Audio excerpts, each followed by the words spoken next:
Matahari adalah sumber energi bagi kehidupan di bumi. Tanpa sang surya, planet kita niscaya beku, takkan ada kehidupan, tak akan ada makanan dan bahan bakar bagi manusia. Namun, di dunia ini tidak ada yang abadi tanpa terkecuali dengan matahari. Suatu hari nanti, matahari akan menemui ajalnya. Rentang usia sang surya adalah sekitar 10 miliar tahun dan sekarang sudah melewati 5 miliar tahun. Terkadang muncul pertanyaan. Apakah yang akan terjadi ketika matahari sudah sampai ke ujung usianya? Apa yang terjadi jika matahari tiba-tiba redup?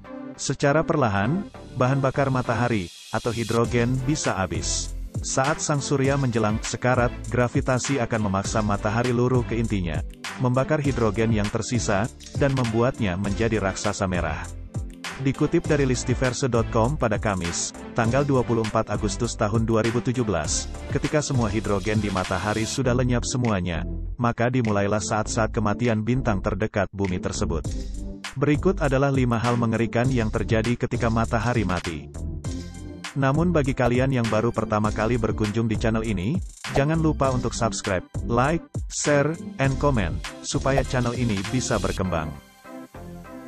Bumi panas dan lautan mendidih. Secara perlahan, matahari mengubah hidrogen yang ada sejak awal menjadi helium hingga akhirnya matahari menciut. Salah satu peristiwa yang pertama-tama terjadi ketika matahari kehabisan hidrogen adalah semakin terangnya bintang itu. Dengan demikian, semakin banyak energi yang akan diterima bumi. Gas-gas di atmosfer kita, misalnya karbon dioksida, metan, dan nitrooksida, berperan sebagai selimut yang selama ini pun sudah menyerap panas dari matahari sehingga memungkinkan bumi mendukung keberadaan kehidupan. Ketika matahari semakin kuat, gas-gas itu menyerap lebih banyak lagi energi yang menerpa. Bumi akan menjadi sangat panas sehingga air di seluruh planet ini akan menguap dan menciptakan awan tebal di atmosfer. Awan itu awalnya melindungi permukaan bumi dari radiasi matahari untuk sementara waktu. Kemudian, panasnya tidak tertahankan lagi dan lautan mulai mendidih.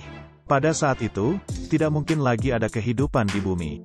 Seandainya kita belum mati saat itu, kita akan mati karena kekurangan air dan panas yang amat sangat. Yang kedua, matahari bengkak dan merah. Setelah hidrogen habis, matahari membengkak menjadi bintang merah raksasa. Sumber Setskel AVL, James Gitlin. Selain menjadi jauh lebih terang, matahari juga menjadi jauh lebih besar. Setelah menghabiskan semua bahan bakarnya, matahari memasuki fase berikutnya sebagai bola merah raksasa. Walaupun ukurannya bertambah, suhu matahari malah berkurang hingga 2000 hingga 3000 derajat Celcius. Memang masih sangat panas, tapi suhu sebelumnya adalah 5000 hingga 9000 derajat Celcius.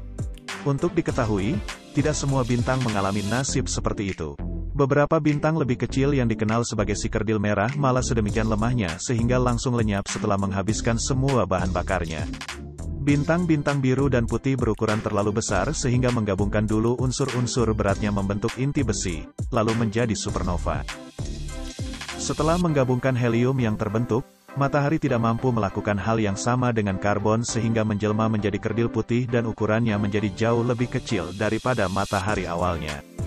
Bintang kerdil putih memiliki energi yang jauh lebih kecil, tapi umurnya lebih panjang dan terus bersinar selama miliaran tahun hingga akhir mati menjadi bintang kerdil hitam. Yang ketiga, bumi akan mati. Ketika matahari mati, tentu saja semua yang ada di bumi juga akan mati, tapi planet ini terus bergerak.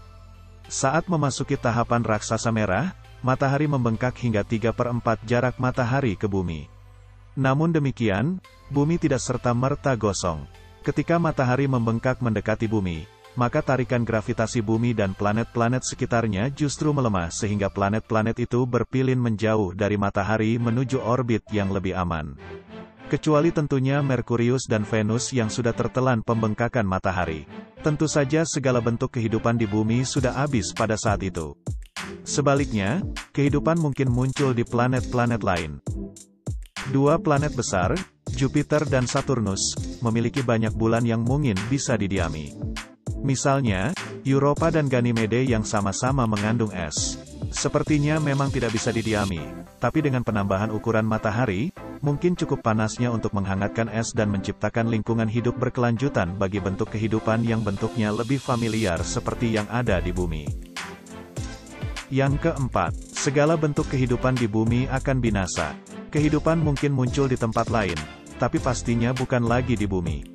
Permukaan bumi menjadi terlalu panas, bahkan jika kita berhasil menciptakan teknologi anti panas sekalipun. Kita juga kemungkinan tidak bisa menumbuhkan apapun untuk dimakan atau menemukan air untuk diminum. Semua yang diperlukan untuk menyintas akan tiada lagi. Tidak ada lagi yang dikenang tentang bumi sehingga kita berharap ada kehidupan bermula lagi di tempat lain walaupun jelas tidak seperti manusia sekarang ini. Bahkan jika ciri-cirinya serupa sekalipun, bentuk-bentuk kehidupan nantinya perlu miliaran tahun agar berevolusi lagi menjadi seperti kita yang sekarang. Yang terakhir, menemukan cara lain untuk selamat. Sukar meramalkan jenis teknologi yang kita miliki di masa depan. Kita memang akan melihat mobil otomatis dan berbagai perangkat futuristik lain, sehingga mungkin bisa menciptakan cara bepergian ke planet-planet yang jauh. Kita tahu ada beberapa tempat yang mungkin bisa dihuni, sehingga ketika waktunya tiba kita mungkin bisa menemukan beberapa di antaranya dan kita mungkin sudah menjelajahi sistem tata surya sebelum matahari mulai padam. NASA sudah mulai merencanakan misi ke Mars. Beberapa perusahaan mulai mengiklankan akan menjadi yang pertama membuka koloni di Mars. Jika berhasil, itu semua menjadi langkah revolusioner bagi kemanusiaan. Rencana yang ada sekarang membidik tahun 2030-an sebagai momentum untuk koloni pertama. Itu tidak lama lagi, walaupun perjalanan ke Mars tentunya belum sebanding dengan penjelajahan ke suatu galaksi baru. Seperti pernah dikatakan Neil Armstrong saat pendaratan di bulan, satu langkah kecil bagi manusia, suatu lompatan besar bagi kemanusiaan. Semoga saja kita terhindar dari kejadian-kejadian bencana sebelum berkesempatan menjelajahi semesta.